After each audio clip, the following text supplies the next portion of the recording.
Bueno, muy buenas tardes. Bienvenidos a la quinta jornada del Sport Data Forum. Esto es una carrera de fondo. Desde que empezamos en el Sánchez Pizjuán el lunes, como hasta ahora, hasta hoy ya hemos pasado 4 jornadas y empezamos la segunda semana. Hoy nos queda uno de los platos fuertes, que es el mundo del Big Data y la analítica avanzada desde el prisma de las direcciones deportivas y los cuerpos técnicos. Que ni mucho menos son unos olvidados, sino que son uno de los receptores de este tipo de servicios y de los más impulsores de ellos. Agradecer a los más de 2.500 que ya habéis pasado como usuarios únicos a lo largo de la pasada semana por todas las charlas que vais repartiendo y con picos de más de 1.500 simultáneos. O sea que agradeceros a todos que estéis respondiendo como estáis respondiendo, porque la verdad es que no solo ha sido un éxito de público con más de 3.300 inscritos ahora mismo, sino que además estáis disfrutando de las charlas y las ponencias y eso la verdad es que nos hace muy felices. A todos los que lo vais a haber grabado, buenas tardes, buenos días, buenas noches, dependiendo de cuándo lo estéis viendo. Hoy tenemos la suerte de estar entre amigos y aunque él es muy humilde, siempre dice no se aprenderá tanto, pero tener a Víctor Horta con nosotros siempre es un orgullo. Es casi de la familia, pero no te imaginas, Víctor, lo que aprendemos siempre contigo, ya sea en una charla, convenciéndote para que des una charla o charlando contigo de fútbol, porque tienes una visión muy global de muchos años y una trayectoria enorme en el mundo del fútbol de élite. Y aunque digas que te vemos muchas veces, nunca es suficiente, ya sabes, te seguiremos Bueno, llamando. Esto funciona de esa manera.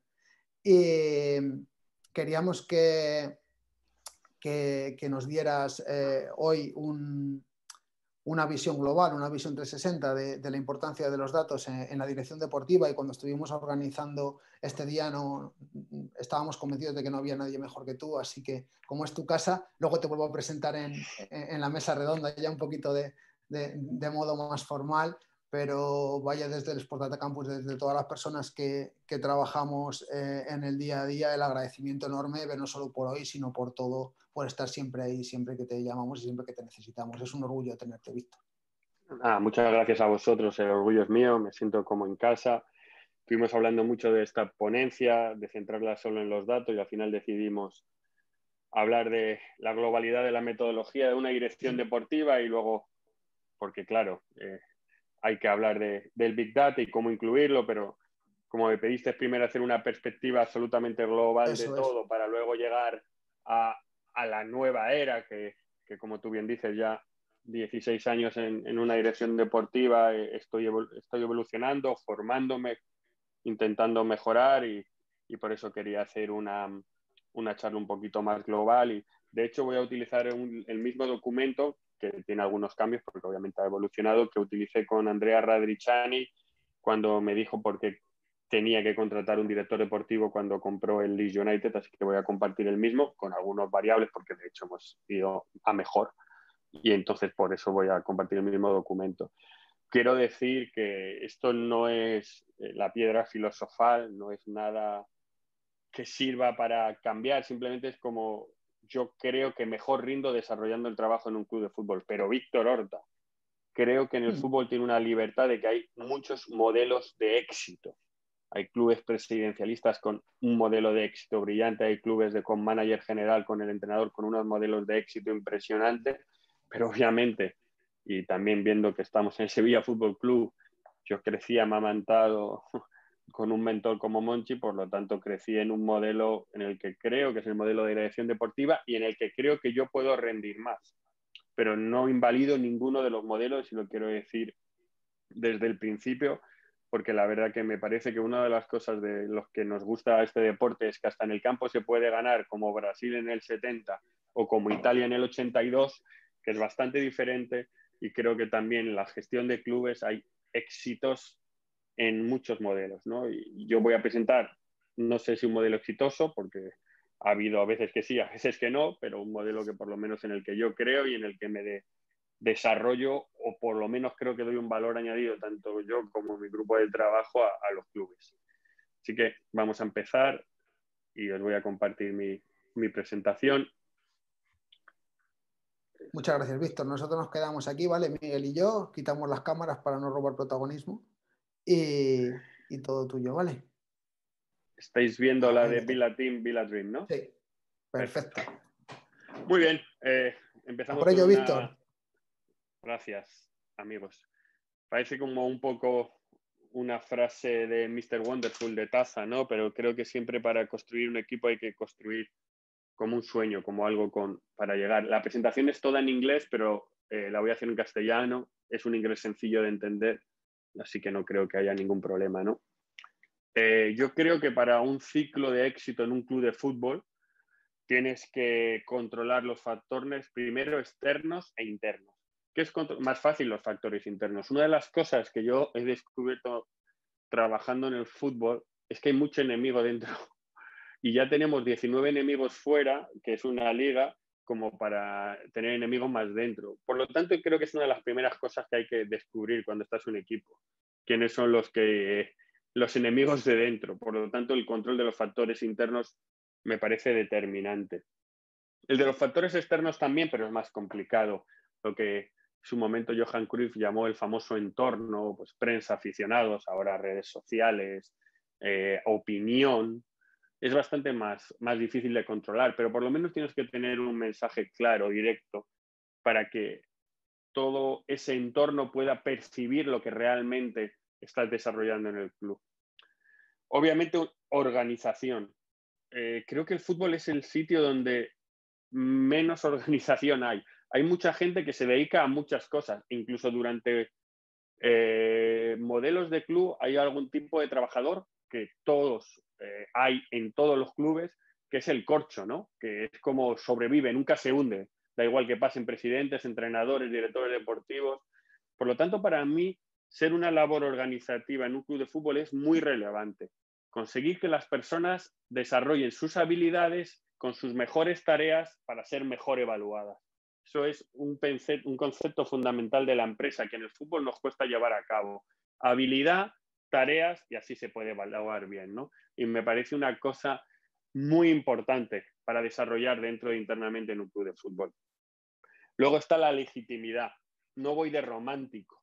No soy ni más ético ni menos que nadie. No doy lecciones de nada. Pero creo que hacer las cosas de una manera legítima fundamenta un proyecto siempre a medio y largo plazo. ¿Qué es hacer la forma de una manera legítima? Yo qué sé, en mi caso, por ejemplo, el control financiero o desarrollar una política de fichajes ética dentro de tu club. Creo que eso a medio y largo plazo es la mejor manera, porque yo estoy en el fútbol para conseguir éxito, para ganar. Quien no esté en el fútbol para eso, creo que la competitividad que te genera es una realidad. Es la famosa frase que creo que es de Menotti, ¿no? Que puedes cruzar el jardín pisando las flores o puedes rodearlo y llegar más tarde, pero llegar al mismo sitio, ¿no?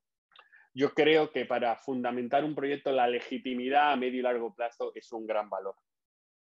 Y luego la panacea, porque creo que es lo más difícil de balancear, de generar balance, que es el balance entre los resultados deportivos, los resultados económicos y los resultados de la comunidad.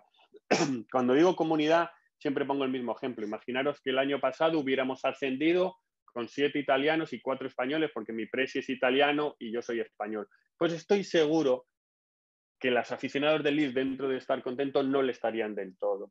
Porque nosotros tenemos la responsabilidad de que nuestra institución, nuestro escudo, siempre está por encima de las personas. Y es una de las cosas que defiendo de que nuestra gestión el primer año no fue aceptada a nivel de resultados, pero sí creo que supimos entender la filosofía de este club. En muchos casos, si queréis modelos de ejemplo, por ejemplo, nuestro club tenía siempre una academia muy exitosa. Potenciamos la inversión de la academia. Hicimos que la academia creciera, mejorando las instalaciones, mejorando la captación en categorías inferiores. Pues hemos batido el récord del club en 4 temporadas con jugadores debutantes. Cuando yo llegué aquí había un internacional de categorías inferiores, ahora estamos ya en 18. Eso es una forma de potenciar, la forma de enganchar la comunidad. También entendimos qué modelo de fútbol gustaba en el equipo, repasando la historia de Don Revie, del Dirty Leeds de los 90, de los comienzos del 2000, pues pusimos modelar un equipo abajo de esa idea. Porque para mí los escudos y las instituciones siempre están por encima de las personas. Nosotros tenemos que ser servidores de esas instituciones, y quien más las entienden, y más en Inglaterra, donde hay un concepto de la historia de los clubes muy grande, son los aficionados, ¿no? Pues obviamente balancear eso es una situación ideal.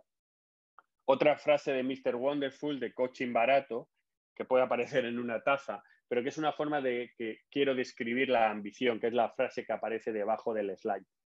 Que si vas e intentas atacar y aterrizar en la luna, si te equivocas y no llegas, por lo menos aterrizas en las estrellas. Creo que tener una ambición cuando empiezas a generar un modelo en un club de fútbol es muy importante, porque va a ser una cosa que puedes generar un link entre todos los trabajadores del club. Una vez Alberto García, el mítico portero del Rayo Vallecano, que ha conseguido 4 ascensos, me dijo una frase que nunca olvidaré. Dijo, las oficinas también consiguen ascensos. Por lo tanto, cuando tú tienes un objetivo común, desde que vende las entradas hasta Patrick Bamford, que mete los goles, tienes que generar un objetivo común ambicioso. En mi caso, cuando recibí la primera llamada de Iván Bravo para incorporarme al Leeds United, lo primero que me vino a la cabeza fue el Leeds United que competía en competiciones europeas, que pudimos ver, ¿no? Y obviamente era muy difícil, porque en aquel momento estábamos en Championship y que teníamos el presupuesto 14-15. Pero ese objetivo en mi mente hace que nunca estemos despiertos, que siempre tengamos algo para seguir adelante, que tengamos objetivos. Y está tan mal el objetivo no realista como el inmovilismo. Por eso hay que hacer un balance desde la sostenibilidad del club, desde la ambición. Creo que siempre hay que tener una ambición de crecer y de ser mejor. Y el objetivo de todas las personas que creo deben pasar por un club de fútbol es dejarlo mejor de lo que te has encontrado. Y ese es otro objetivo que yo tengo cuando llegué al Leeds United. Porque, ¿qué cualidades creo que tienes que trabajar por el fútbol? Pues obviamente tener un background de fútbol. Yo era muy malo de futbolista, absolutamente horroroso. Yo tenía 12 años y veía que en mi colegio había 30 niños mejores que yo. Y yo pensaba, si hay 100 colegios en Madrid, hay 3.000 niños mejores que yo. Y solo hay 400 jugadores en primera división.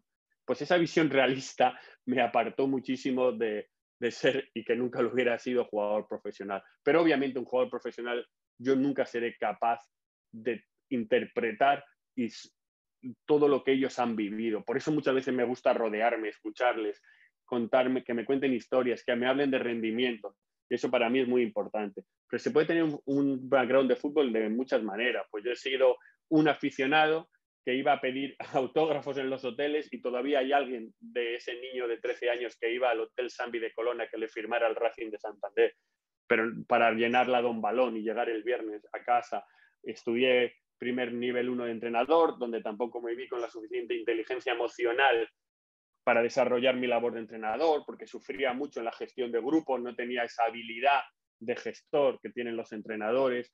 Y luego fui hasta periodista por accidente, porque estudié quimas, agente de jugadores, hasta que por una serie de circunstancias el loco de Carlos Suárez me puso al lado a Caminero para llevar la dirección deportiva del Valladolid, y otro regalo del cielo que fue llegar al Sevilla para aprender al lado del número 1 que era Monchi. Al final, yo nunca he sido jugador, nunca podré sustituir esa carencia, porque es una carencia, es una absoluta carencia, pero he intentado llegar al juego desde un montón de vertientes, y eso todavía me emociona, porque todavía, como pongo ahí abajo, siento pasión por el juego, porque el que se quiere dedicar a esto necesita 7/24. El fútbol es ahora más incluso competitivo a cada segundo. Siempre puedes hacer algo, siempre puedes ver un partido, leer un informe, ver unos highlights, ver un partido en directo de cualquier liga, ¿no? Siempre puedes encontrar un enlace. Siempre necesitas tener pasión por el juego, ¿no? Ahora mismo lo que hablábamos de la Big Data, hay programas y programas que estás horas y horas y se te pasan volando, ¿no? Por eso también cuando pienso nuestra labor de director deportivo, es una labor muy multidisciplinar, ¿eh? Por eso tienes que tener conocimiento poco, pero a lo mejor de muchas cosas. Por ejemplo, conocimiento de gestión de economía, porque manejas presupuestos, salarios, amortizaciones. Conocimiento de recursos humanos, porque manejas tu grupo de trabajo, manejas el staff, manejas el consejo de administración. Conocimiento de leyes, porque necesitas conocer la ley del deporte, los contratos, imaginaros ahora en un proceso que yo estoy cambiando aquí en Inglaterra con el Brexit, donde ha vuelto a cambiar la ley y ahora tenemos que estar al día para conseguir cuántos puntos necesarios para que un jugador pueda venir a jugar aquí. pero también tienes que tener conocimiento técnico, obviamente, en la elección del futbolista, en estar al día, pero también tienes que tener conocimiento estadístico, porque no te vas a cerrar la puerta a los nuevos elementos que hay en el mundo del fútbol para la toma de decisiones, como es el Big Data, como es la inteligencia artificial, como es el manejo de recursos estadísticos. Es un puesto donde tienes que ser especialista de un poco de todo, ¿no? Por eso es un puesto donde hay que seguir formándose cada día, porque todas estas facetas cambian, ¿no? Y luego ser un jugador de equipo. Nosotros exigimos a nuestros jugadores en el campo que lo den. Hay una frase muy de Leeds United que la decía Don Remy, que es side beside side, siempre hombro con hombro, ¿no? Y yo, sinceramente, si soy algo o he tenido éxito en estos procesos es porque yo tengo el mejor equipo. Yo sé absolutamente nada respecto al equipo de trabajo que tengo. Tengo a los mejores, a los que se matan, a los que más saben 10.000 veces más de fútbol que yo, saben la gestión de recursos estadísticos 10.000 veces mejor que yo, tienen un conocimiento del mercado 10.000 veces mejor que yo. Y ese grupo es el que a mí me hace crecer. Creo que en el fútbol hay veces que se comete el error de que por miedo la gente se rodee de gente que cree que es peor. Yo he tenido la suerte de rodearme de los mejores y eso me han hecho a mí mejor. Y yo no soy absolutamente nada sin mi grupo de trabajo. Y ellos son los que realmente guían mi día a día y son mis ojos, mis brazos, mis piernas cuando viajan, cuando dejan sus familias, cuando hablamos, cuando reunimos, cuando debatimos. Pero eso en mi departamento de scouting. Pero creo que otra de las formas que hay que hacer en el fútbol es capaz de integrar cada departamento en poder dar soporte a los que salen a jugarse y a partirse el lomo cada sábado, ¿no? Y eso a mí me parece muy importante. Y es una labor muy de director deportivo, ¿no? Esa unión de cada departamento del club. Vamos a hablar del reclutamiento de jugadores, que todo el mundo cree que es quizás la mayoría de lo que hacemos los directores deportivos, pero yo lo pondría en un 60-65%, ¿no? Esta presentación para mí es la situación ideal cómo un jugador tiene que llegar a un club de fútbol. Ahí está la famosa frase de Rafa Benítez en el fichaje de Canovio, que marca, creo que lo que no hay que hacer, no recuerdo los muebles, he pedido una mesa, me han traído un sofá o una lámpara, no lo recuerdo bien, pero eso es obviamente lo que yo creo que marcó que no había que hacer. Creo que en el reclutamiento de jugadores tiene que haber dos maneras de interpretarlo, una labor informativa y una labor ejecutiva. La labor informativa es obviamente del departamento de scouting, que es capaz de coleccionar los datos de potenciales objetivos identificados con el club, diseminados, eligiendo los mejores mercados, ser la capacidad, y luego hablaremos de eso, de proveer la información para los que toman a lo mejor la decisión, ¿no? Y hay una relación de sinergia con el entrenador y con el director deportivo. Los directores deportivos tenemos que estar claros que estamos al servicio del entrenador. Los directores deportivos tenemos que estar claros que nuestra labor principal es enriquecer el trabajo del entrenador. Los directores deportivos tenemos que ser capaces de darle a los entrenadores las mejores herramientas en recursos humanos, en captación, en otros recursos, para poder tener un éxito conjunto, porque entre otras cosas somos los que normalmente proponemos los entrenadores para trabajar con nosotros.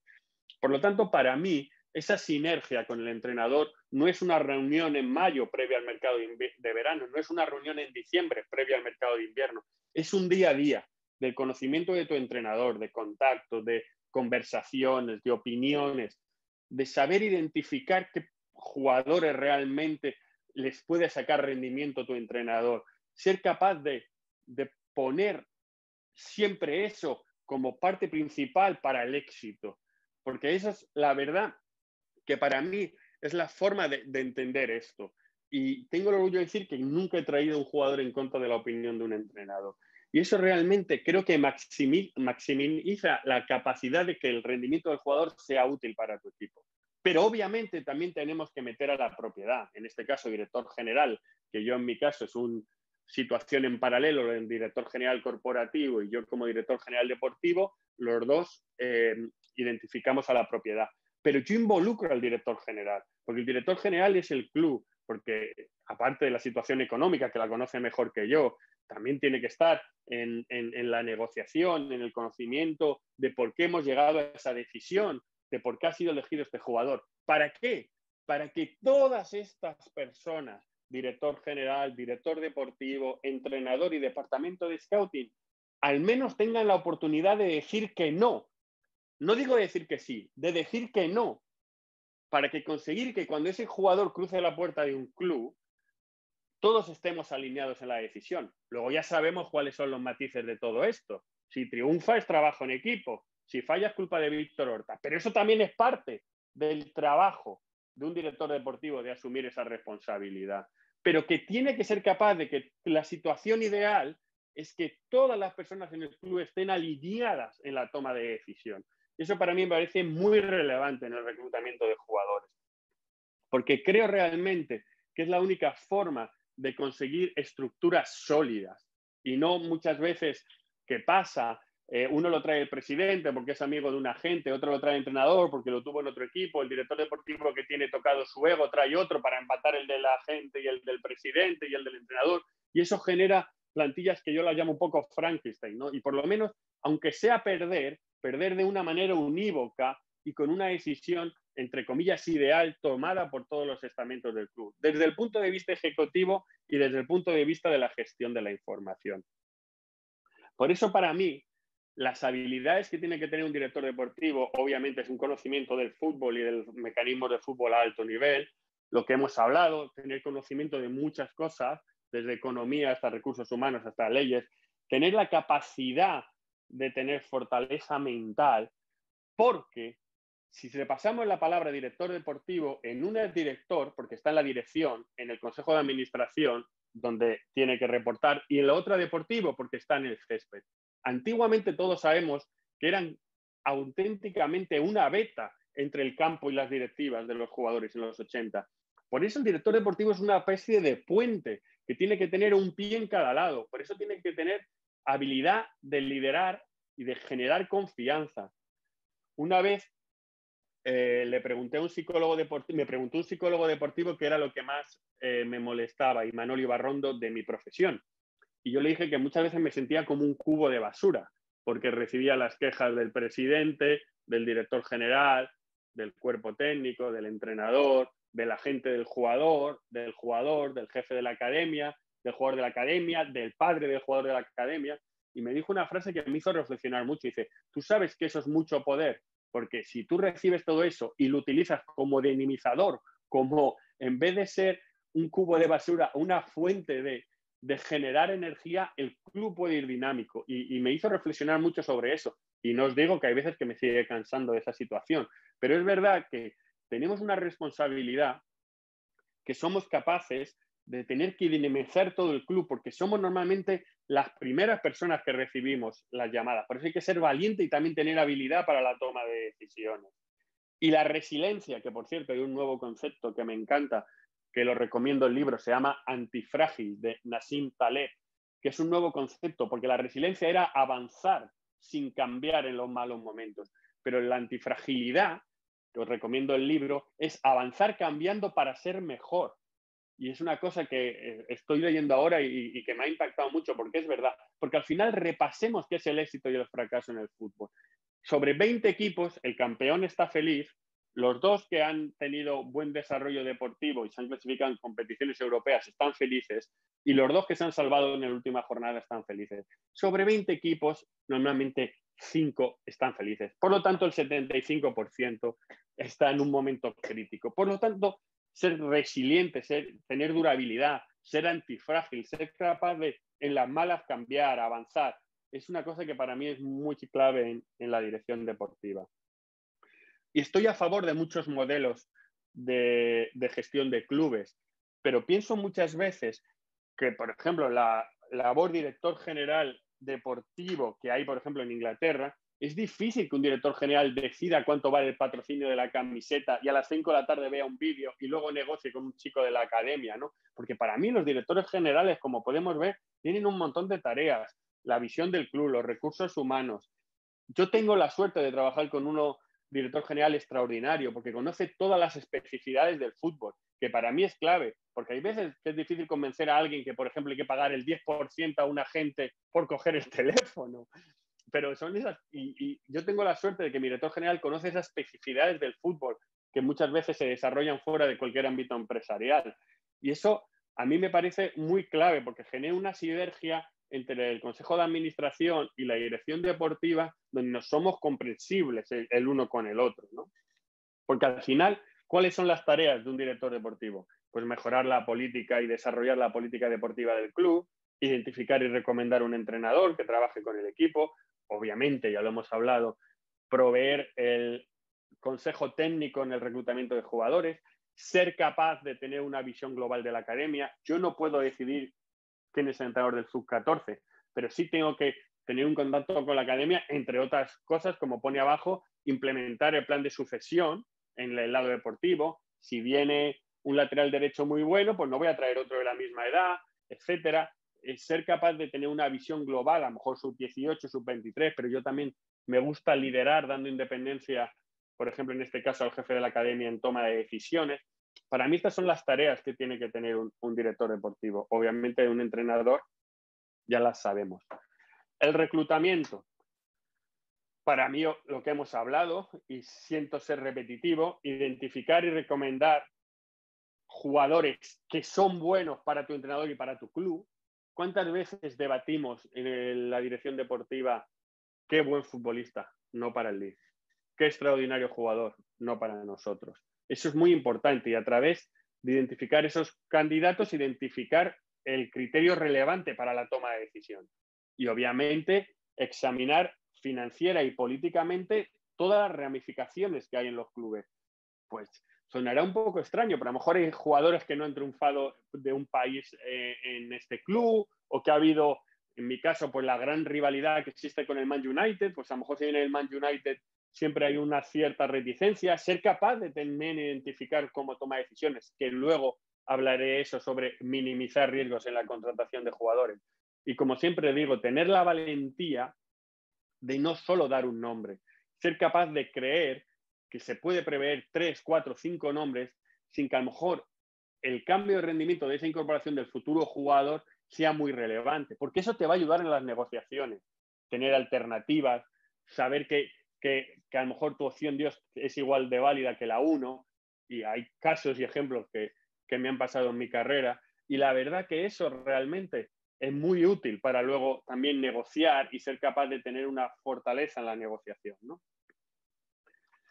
Y este es un poco el timeline que hacemos nosotros en el scouting profesional, ¿no? Si comenzamos la liga en agosto, comienzan todas las ligas, se hace un primer visionado que se llama cantidad y calidad. Nuestras ligas, que son las ligas de clase A, que por cierto, la siguiente slide no está actualizada porque las hemos cambiado según la nueva banda que han generado para conseguir los puntos después del Brexit para incorporar a jugadores a la liga inglesa. Nosotros intentamos desde agosto, septiembre, octubre, noviembre y diciembre ver la mayor cantidad y calidad de jugadores. Obviamente, siendo objetivos en esa elección.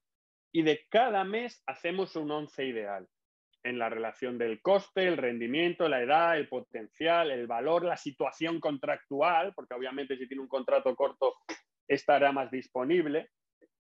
Viene el mercado de enero y luego hacemos un segundo visionado, que llamamos el visionado de calidad. ¿Qué pretendo con el visionado de calidad? Que si hay una Armina Bielefeld con 3 jugadores contra un Bayer Leverkusen con 4 jugadores, de los 7 jugadores que llamamos jugadores selectos, y hay un Bayern de Múnich, obviamente, con 0 jugadores contra un Borussia Dortmund con 0 jugadores, pues priorizamos el partido con mayor jugadores selectos. ¿Qué pretendo con eso? Yo tengo unos recursos limitados, yo no soy un club que pueda tener 1 o 2 ojeadores por país. Entonces pretendo que mi grupo de trabajo conozca muy bien entre 400 y 500 futbolistas que intentar conocer 5.000, porque me parece la mejor forma para tomar decisiones. Luego viene el mercado de verano, haces tus prioridades, tu modelo de jugador y comienza el año.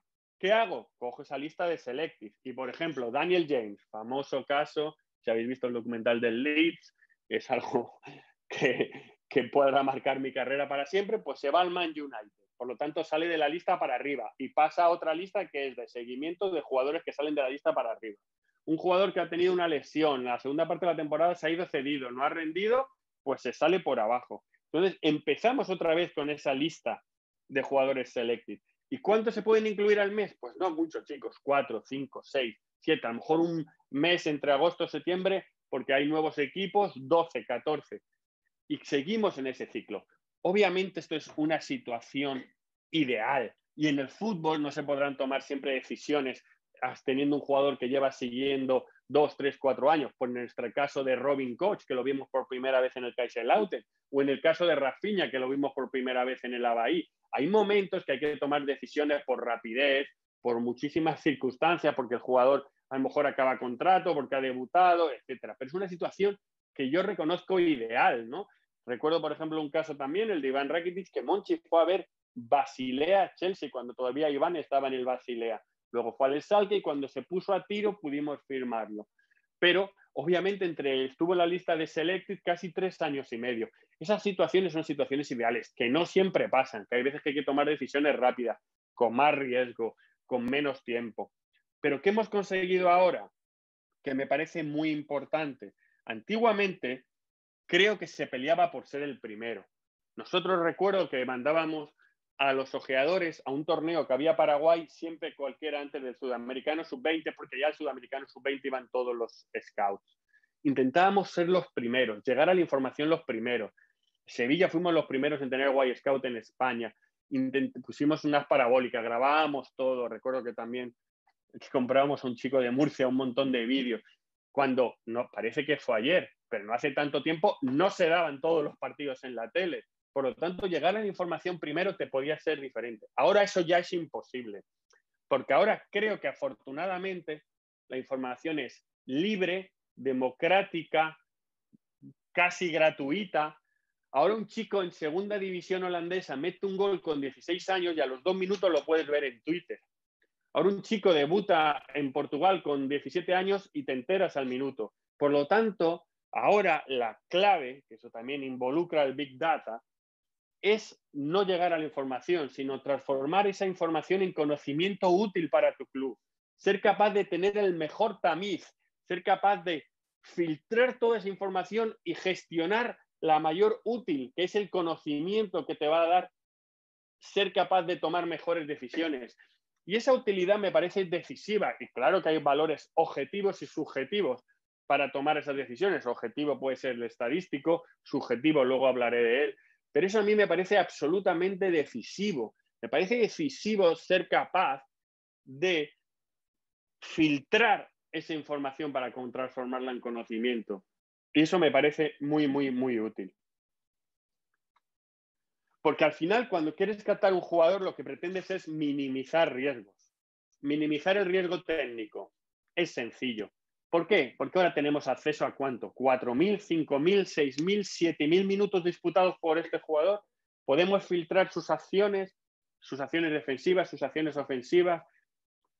Es una cosa que requiere trabajo, pero que es más o menos se puede minimizar el riesgo técnico. Minimizar el riesgo físico. Hoy mismo he llegado a un acuerdo con una empresa que se llama Skill Corner, donde a través del vídeo son capaces de generar un modelo predictivo físico, que a lo mejor no está bien para los preparadores físicos, pero para el modelo de captación es muy importante. No decirte las plataformas que hay en España como Media Coach o aquí en Inglaterra Second Spectrum, donde eres capaz de tener los datos físicos de tu rival y de tu posible jugador al que quieras captar para compararlo. Pues minimizar el riesgo físico creo realmente que también se puede realizar con mucho trabajo. Pero ahora viene para mí los dos principales problemas donde tenemos que asumir el error de los fichajes como parte del modelo de proceso. Y luego voy a poner un ejemplo de un modelo exitoso, que fue el fichaje del año pasado, la cesión de Ben White en el Leeds United. La transición. Tú descubres un jugador rindiendo en un sistema de juego con ciertos jugadores, con un entrenador en tu país o en otro país, o en el norte o en el sur del país, que esas cosas cambian, en un estilo modelo de juego, en unas dimensiones, y tú tienes que trasladar ese rendimiento y ponerlo en tu club, en tu equipo. Ese ya es un problema, ¿eh? Puedes utilizar, y como estamos utilizando ahora, modelos objetivos. Tú creas patrones de rendimiento estadístico de tus jugadores. Luke Ayling, extraordinario lateral derecho. Liam Cooper, extraordinario lateral zurdo. Calvin Phillips, el mejor mediocentro inglés menor de 23 años. Creo un modelo estadístico de esos patrones y identifico ese jugador si cabe y se compara con un jugador de rendimiento que ya tengo. Esa es una forma objetiva, pero sigue habiendo una forma subjetiva. Recomiendo leer el libro Superpronosticadores de Philip Tetley, donde Philip Tetley viene a decir que gente que pronostica política internacional sin ni siquiera tener mucho conocimiento de política internacional, basado en información, en intuición. A mí cuando todo el mundo me pregunta qué creo que era lo que mejor tenía Monchi, Monchi era el mejor en eso, y eso no se compra con dinero. Es algo de hilar fino. Yo iba con mi lista de números 8 y me decía, pasaban 2 semanas, nos volvíamos a reunir después de que habíamos trabajado toda la secretaría técnica, que habíamos echado un montón de horas y decía, tenéis razón, el 1 es el mejor 8 de la lista, pero el 3 es el mejor para el Sevilla. Pero bueno, y acertaba siempre. Y eso es una forma de tomar decisiones subjetivas. Reitero lo del libro porque está muy bien y es muy, muy práctico. Y luego está el valor psicológico. ¿Cómo se puede minimizar el riesgo si estamos hablando de personas, no de coches, no de fabricar mesas? Estamos hablando de personas. Por lo tanto, hay que minimizar el fracaso de las contrataciones, al igual que estoy absolutamente en contra de ponerse medallas, porque ni una cosa ni la otra. Yo creo que hay que aceptar el error como parte del proceso y tener la humildad de asumirlo, analizar por qué se ha cometido e intentar no volverlo a hacer. Y en ese análisis ver que se ha fallado. Pero al igual que no se pueden poner medallas en caso de situaciones exitosas, porque estamos hablando de personas. El año pasado asumimos el riesgo de vender a Pontus Jansson, estadísticamente el mejor central de la liga, al Brentford, y su sustituto fue Ben White, que no había jugado ni un solo partido en Championship, tenía un año entero en League 2, en el Newport County, y 6 meses en el Peterborough, donde habíamos visto una serie de características, que eso sí que lo identificamos, obviamente, muy útiles para nuestro modelo de juego. Muy buena distribución de balón, hábil, elegante, muy buenas diagonales, velocidad, algunos la acusaban de blandito, y decidimos tomar esa decisión. El primer partido que juega titular, lo juega la primera jornada, porque Gaetano Berardi tiene tarjeta de la semifinal anterior. Y hay una jugada en el minuto 2, que es un Bristol City, Leeds United, donde recibe el balón y se hace un control un poco largo. Famara Diédou, el delantero del Bristol, le viene a apretar, él va a por el balón y cuestión de segundo la pica, hace un cambio de orientación que acaba en jugada de gol nuestra y nuestros 5.000 aficionados que estaban detrás de su portería empiezan a chillar enloquecidos. Acabó siendo el mejor jugador del partido. Y al día siguiente, la semana siguiente contra el Nottingham también lo fue. Generó mucha confianza. Nunca hubiéramos sabido qué hubiera pasado si Famara Diédou por un segundo pica el balón, perdemos 1-0 con error del central debutante, joven, y al día siguiente, la semana siguiente, va a Forest, o sea, recibimos al Forest y comete un pequeño error también, nunca sabemos qué hubiera pasado. Estoy seguro que Ben White con sus cualidades hubiera desarrollado su talento siempre, más tarde o más temprano, lo hubiera desarrollado siempre, pero nunca hubiéramos sabido que se hubiera desarrollado en el Leeds United. Porque estoy seguro que las redes sociales, la presión, viene a sustituir al mejor central, no había jugado un solo, no sé, se transformó en confianza, me lo creo, y para mí, sinceramente, fue el mejor jugador del torneo global, un debutante en la categoría. Pero eso no hay que apuntárselo como una medalla, es una parte que puede pasar. Por lo tanto, la humildad del reconocimiento del error o la humildad de tener la capacidad de que un jugador rinda a primer nivel es parte de un proceso que engloba la minimización del riesgo técnico, físico, la transición y lo psicológico, sabiendo que encajar todas esas piezas del puzzle son muy, muy complicadas, pero que por lo menos seamos conscientes de ese modelo de proceso en la toma de decisiones. Ahora viene lo que hablábamos. Me cansa, y creo que la culpable es la película Moneyball, porque creo que es la que se basa, el eterno debate de lo nuevo y lo viejo.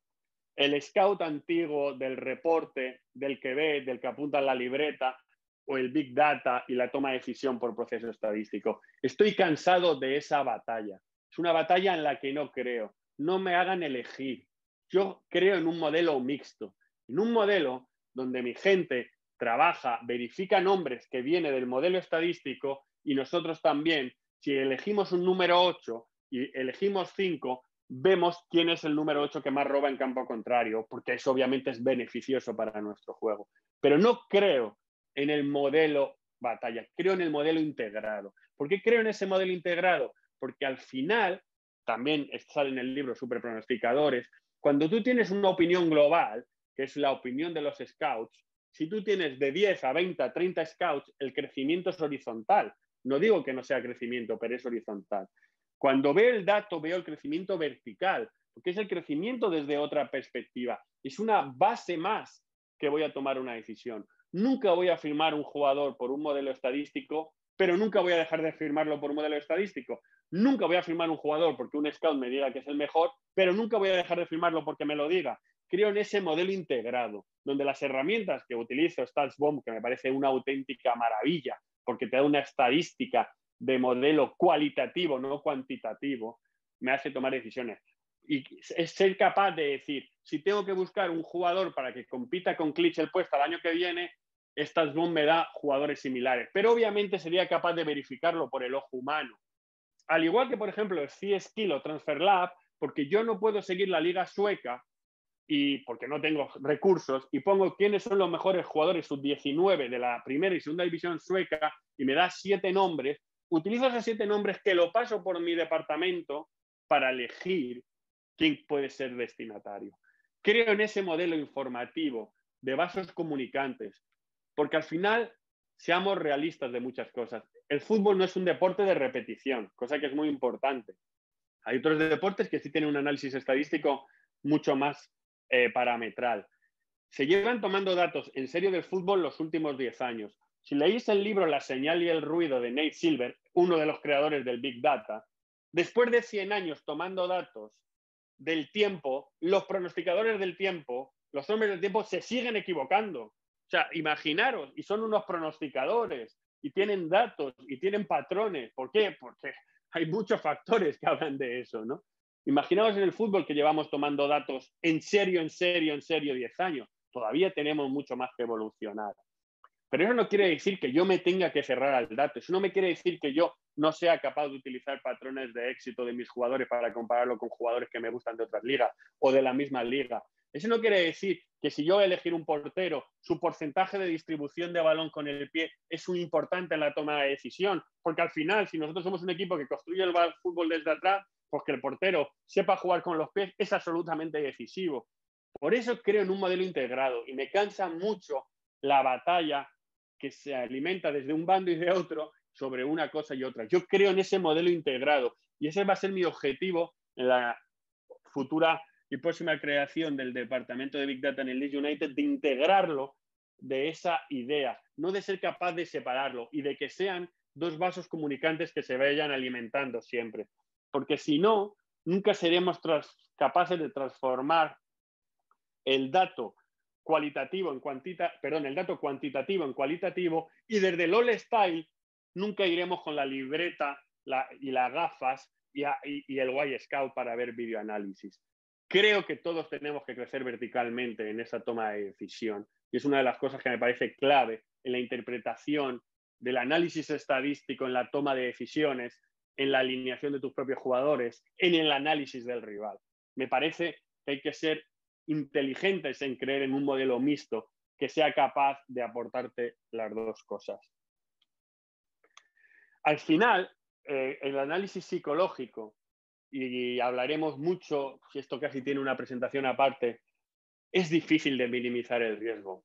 Chicos, sí he hecho entrevistas antes de firmar a los jugadores y de 200 entrevistas, 198 salieron bien. Es como ir a una primera cita. ¿Vosotros creéis que yo cuando tenía 17 años iba a una primera cita y le decía a una chica que yo por la mañana los domingos veía la segunda división, a las 3 veía la liga italiana, a las 5 la liga inglesa, luego veía el partidazo del Plus y luego acababa con la liga argentina? Pues eso no lo contaba, porque si lo contaba, nadie quería quedar conmigo. Por lo tanto, las primeras reuniones con los jugadores siempre son buenas, porque el jugador se muestra o quiere agradar, al igual que el club quiere agradar. Nosotros ahora mismo estamos haciendo en todas las entrevistas, y siempre que el otro club nos permita y pidamos permiso, tener una reunión con el jugador, hacer unas presentaciones individualizadas a los jugadores, para ser capaces que ellos entiendan por qué les queremos, cómo les queremos, en qué sistema le queremos, cómo es el club y qué queremos de ellos. Para que cuando el jugador tome la decisión tenga todos los datos. Por eso nosotros ahora hacemos presentaciones individualizadas a todos los jugadores en el caso de captación. Y es el único momento donde yo puedo identificar un pequeño reporte sobre la psicología del jugador, la ética de trabajo, la concentración, la competitividad, la confianza, el manejo del estrés, la humildad, la adaptabilidad, si es un jugador con capacidad de aprendizaje, pero es todo muy difícil de verificar. Sí, llamas a exentrenadores, si le ha ido bien con él, normalmente ha ido bien, si ha perdido partidos, pues habla mal, llamas a excompañeros, si juega en el mismo puesto, normalmente lo raja, si no ha jugado en el mismo puesto, pero es amigo porque las mujeres eran amigas, pues a lo mejor hablan bien. Creo que es difícil verificar, porque somos personas humanas que tenemos diferentes comportamientos en diferentes lugares. Pero bueno, yo por lo menos he generado este reporte psicológico. Y hemos generado, que lo voy a compartir un segundo, un DNA del jugador del Leeds United. Porque al final, esto que voy a plantear, sinceramente, es un poco, otra vez, romántico. Pero esto lo tengo siempre encima de mi mesa y se lo damos a jugadores y agentes para entender qué es la idealidad de la captación de un jugador que queramos. Entre el talento, el carácter, el poder atlético. Obviamente, nadie cumple todos los tics. Pero cuando estuve viendo a los 49ers, que son propietarios de un porcentaje del club, me hablaron que para la toma de decisiones en el draft me enseñaron su DNA del jugador de los 49ers. Y me resultó la idea de trasladarla aquí al fútbol europeo. Porque obviamente nadie va a cumplir todos los tics, pero tener un objetivo ideal en la captación de un jugador, porque obviamente nadie, no sé si habrá un jugador en el mundo, habrá 2 o 3 que cumplan todo eso, pero sí es un objetivo ideal para tener y ser capaces de la autoexigencia máxima en la determinación de un jugador para su contratación. Y es bueno que hasta el jugador reciba esta información. De hecho, yo se la hago llegar a agentes, se la hago llegar a jugadores, etc. Y para mí es una de las formas de que entendemos de que hay una identificación con el modelo de captación y el jugador. Y el jugador cuando llega tiene toda la información, la buena y la mala. Luego Dios dirá a través de su rendimiento, pero por lo menos tiene toda la información. Acabando ya, voy a compartir otra vez la presentación. Segundo, aquí estoy, sir. Ya estoy, ¿eh? Acabando ya, para mí, en los factores que pueden liderar, claves, en liderar un proceso de éxito en un equipo de fútbol, obviamente Víctor, sí. pon la pantalla completa, por favor. Ahora, perdona, que no lo veía. Perfecto. Vale. Es la observación y el análisis, el plan a medio y largo plazo, construir un equipo, fútbol, directiva, todos juntos, identificar, el desarrollo y mejora de los jóvenes, la autenticidad y legitimidad en el enganche con los aficionados, el balance entre lo deportivo, lo comercial, la media y la comunidad, la constante formación, educación del staff, estar en constante renovación y obviamente, esto sí que es lo último y quizás lo más difícil de conseguir, porque muchas veces es prácticamente imposible, pero la continuidad y estabilidad de las estructuras técnicas. Hay que ser capaces de convencer a los presidentes y directores generales que la estabilidad siempre es un valor añadido. Es un valor añadido que te va a dar fortaleza. Y es muy difícil, obviamente, hacerlo en la derrota, pero hay que analizar por qué se pierde. Que a lo mejor si se pierde siendo el equipo uno mismo, a lo mejor dentro de un mes se va a ganar. Y eso hay que hacerlo con una observación, con un análisis y con un poder de convicción. Y sé que es muy difícil, ¿eh? Sé que es muy difícil. pero creo que hay que ser capaz de creer en la estabilidad de las estructuras técnicas para el rendimiento clave en un equipo de fútbol. Bueno, esto es en una hora lo que puedo contar y lo que yo creo que es mi forma de trabajar, a veces ganando, a veces perdiendo, pero que por lo menos es nuestra idea clara a seguir y espero que en una hora condensar todo es muy complicado, pero he intentado hacerlo para que tengáis una visión un poco global de todo, incluido obviamente lo que nos tiene, que era la intervención del dato en la toma de decisiones.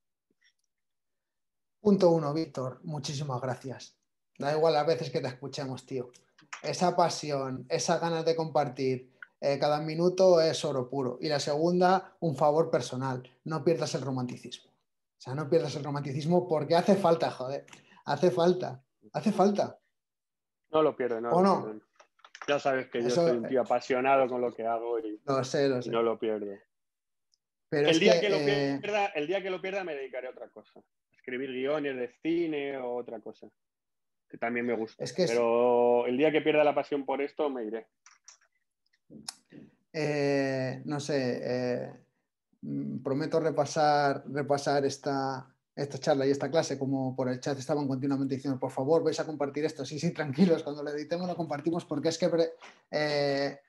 es verdad que era muy difícil en una hora, Víctor, en 50 minutos dar esa visión global tan necesaria porque de poco sirve trabajar mucho en datos, como tú decías, y tener al alcance todas las herramientas habidas y por haber, si no conoces realmente el sustrato de dónde los vas a plantar y de dónde los vas a utilizar, ¿no? Y con las peculiaridades que tiene una dirección deportiva y las múltiples dificultades por ser algo que está al servicio del entrenador, al servicio del club, al servicio de los jugadores, al servicio un poco de todo el mundo, ¿no? En medio del ecosistema. Así que has estado espectacular, como siempre, que te voy a decir yo. Ya sabes que es pasión. Así que lo que sí que vamos a hacer, como nos hemos metido casi en las 7, chicos, en lo que le vamos a trasladar a Víctor, y chicos y chicas, alguna pregunta, de las que habéis ido haciendo, hay 16, con lo cual es imposible porque si no, no nos daría tiempo en la mesa, pero luego en la mesa, si vamos rápido, podemos intentar responder alguna, ¿vale, Víctor? Perfecto. Mira, te paso la primera. Principales diferencias entre una dirección deportiva inglesa y una española. Lo principal que me encontré, sí, lo principal fue conocer el puesto. Yo cuando llegué a trabajar al lado de Aitor Karanka en Middlesbrough, mucha gente me preguntaba qué hacía en Inglaterra, pero agentes de jugadores, gente del propio mundillo, ¿no? Se creía que no sabían qué era mi puesto, ¿no? He tenido la fortuna de que ha habido un éxito muy grande a través del Norwich City con un director deportivo, para mí el mejor de Inglaterra, sin ninguna duda, que es Stuart Webber, que yo le hago las bromas, que le llamo el Munch inglés, y a través de esa gestión de Stuart, la gente ha empezado a conocer más que hacíamos, ¿no? Tenemos una asociación de directores deportivos aquí en Inglaterra y siempre decía lo mismo.